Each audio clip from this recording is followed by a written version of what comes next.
larga, una sola. Ahorita vamos a explicar por qué. Shabbat se escribe así en hebreo, tiene dagesh en la segunda letra. Un dagesh es ese puntito que vemos allí. La palabra Shabbat deriva del verbo Shabbat con V. Shabbat, existe, Shabbat, el cual significa cesar, suspender o anular inclusive. Anular inclusive. Preste mucha atención a esto porque no debemos dejarnos torcer. Anular en el sentido de anular una actividad, ¿no? No de anular cualquier otra cosa. Ya saben que el sentido primario es cesar o suspender. De manera que si anulamos es una actividad de una manera temporal, ¿no? Bien. En segundo lugar, lo que hay que saber es que el sustantivo Shabbat, entiéndase bien, sustantivo, nombre, Shabbat, pertenece a la familia de palabras, o que se llama en hebreo Mishkal, una familia de palabras, que indica ocupación, actividad permanente o utensilios, herramientas, instrumentos. Es decir, que esta secuencia vocálica de A, Dagesh, A, o sea, Kamatz, Shabbat, pertenece a este tipo de familia, de manera que podemos decir con tranquilidad que el Shabbat es un instrumento. ¿Qué es el Shabbat? Entre muchas cosas que podemos decir, gramaticalmente hablando, es un instrumento, ¿ya? O es una ocupación, alguna de las dos, es un instrumento o una ocupación. Aquello con lo que tú vas a trabajar o a vivir.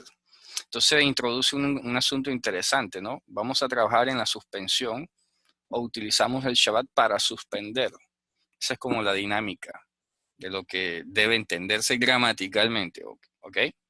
En tercer lugar, como puede inferirse, la grafía que debe emplearse en castellano es Shabbat. Yo quisiera que a partir de este momento, de aquí en adelante, no escribamos Shabbat con doble B larga, ni Shabbat con TH, ni la combinación de ambas cosas, ¿ok?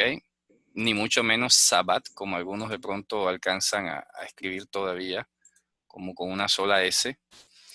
No, lo normal, lo correcto, lo estandarizado hasta ahora es escribir Shabbat con una sola B, repito, y una T sin acompañamientos, sin H, sin más nada, ¿ok? Algunos tratan de justificar el uso de una doble B larga por el tema del dagesh en la letra Bates, pero no es necesario. Oficialmente no es necesario. Las transcripciones fonéticas que vamos a ver ahorita están ya oficialmente aceptadas en Israel, en España, en la Academia de la Lengua Española. No se debe escribir Shabbat con doble B larga.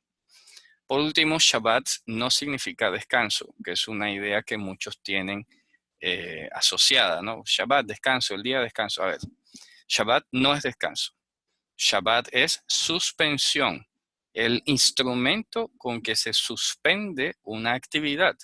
Tú vienes 6 días trabajando y el Shabbat es un instrumento que se interpone para suspender, para cesar o anular cualquier otra actividad que hayas estado haciendo. Entonces es un instrumento para el descanso más bien, que descanso en hebreo se dice mnuha. Mnuha. Hay otra palabra que es margoa, pero está asociada al ocio y es un poco más moderna. También puede salir en la Biblia, pero no es la connotación espiritual que tiene la palabra menuja frente a la palabra margoa, que son dos conceptos totalmente distintos, ¿no? Bien, ok, continuemos. Que quede esto claro, ¿ok? Ortografía, etimología, campo semántico y significado. Son 4 cosas que estamos viendo aquí y que quiero que queden estandarizadas. En esta imagen que vamos a ver a continuación es un diccionario etimológico de Israel y efectivamente encerrado aquí en rojo donde dice su campo semántico, su definición tiene que ver con anulación o suspensión.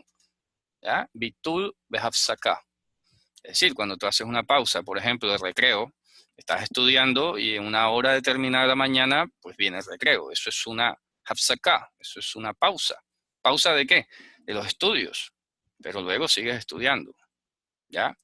En esa pausa tú no te quedas quieto, no te quedas ahí en el pupitre sentado, en la silla, ¿no? O en el escritorio, te quedas ahí como congelado. No. En esa hafsaká, en ese Shabbat, hablando comparativamente, tú vas y haces otra cosa, distinta a la que estás haciendo. Esa es la dinámica lingüística, porque es un instrumento para descansar. No se puede perder eso de vista. El Shabbat es un instrumento para descansar. Y como lo he explicado muchísimas veces, el descanso no es lo mismo que quedarse quieto e inactivo. ¿Ok? Ahí hay un micrófono abierto, creo que es el tuyo, Lagún. Por favor, mira si lo puedes controlar. Ok, entonces, repito, el Shabbat no es un instrumento para perturbar, es un instrumento para descansar. Y he dicho antes que el descanso no es lo mismo que quedarse quieto y petrificado, porque la tensión y el estrés van a quedar allí si no haces una actividad distinta. Y es que la misma definición de la palabra ya lo está diciendo, es un instrumento. ¿Para qué? Para descansar.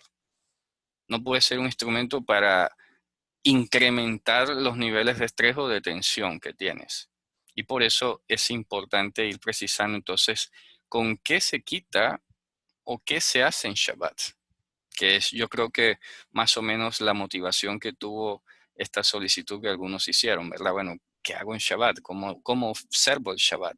¿Qué es observar Shabbat? ¿Cuándo no lo estoy violando? Todas esas preguntas, pero quiero que partamos de principios fundamentales. Tener presente que es un instrumento para descansar. ¿Ok? Y el descanso, ya lo estoy orillando lingüísticamente, no es el ocio, no es esparcimiento como tal, sino que está orientado o amarrado a un elemento espiritual que es el concepto de la menujá, y la menujá es el descanso de las malas obras, y ya va involucrando un asunto espiritual. Sí contiene evidentemente un elemento primario lógico que tiene que ver con tu actividad de trabajo y todo, pero la connotación que tiene la palabra menujá es de alcances espirituales. Por ejemplo, en el Salmo 95, al final, dice, por tanto juré en mi ira que no entrarían en mi menujá. Menujá, en mi menujá. En la carta a los Hebreos capítulo 4 dice justamente que Yehoshua bin Nun, el que seguía a Moisés, no les había dado la menujá todavía, sino una sombra, y que por tanto hacía falta una menujá para el pueblo de Dios. Eso es otra cosa. Y dice que entonces el que ha llegado a Dios ha descansado de sus obras malas, en este caso, como Dios descansó de las suyas en el momento de organizar la creación. ¿Ok? Aquí abajo pueden ver el link del diccionario. Está todo obviamente en hebreo, pero se los dejo para que pues, puedan verificar y consultar cualquier cosa, ¿no? Bien, esto es para precisar el significado de la palabra Shabbat. Aquí tenemos en esta página, en esta imagen, la descripción de lo que es el Mishkal o la familia lingüística a la que pertenece la palabra Shabbat. Aquí abajo, evidentemente, también está la dirección. Yo les puedo enviar el material y ustedes la pueden copiar y navegar y verificar, ¿no? Todo esto lo pongo así para que ustedes sepan de dónde salen las cosas, que no son opiniones mías. A veces me da un poco, no sé de qué, de desconsuelo de que algunas personas cuando yo les digo algo piensan que son opiniones mías y que no, yo no hago nada opinando. ¿Para qué? Yo lo que tengo que concentrarme como maestro de la escritura que Dios me ha permitido hacer es decir lo objetivamente posible que se puede decir. Y esto es lo que hay, no es mi opinión, es lo que es. Así que no, por eso a veces me pone un poco difícil el tema, ¿no? No, que es que tú dices, no, yo no digo. La lengua dice, el idioma dice, la gramática dice, no yo. ¿Ok? Aquí está el tema, por ejemplo, de la transliteración, la transcripción fonética oficialmente adoptada hasta ahora por la Real Academia de la Lengua para la lengua hebrea. Y aquí se está diciendo, todo dagesh, punto diacrítico, en ciertas ocasiones fortifica la pronunciación de la letra. Y en 3 casos convierte incluso una letra en otra, a saber, beitz, haf o fe.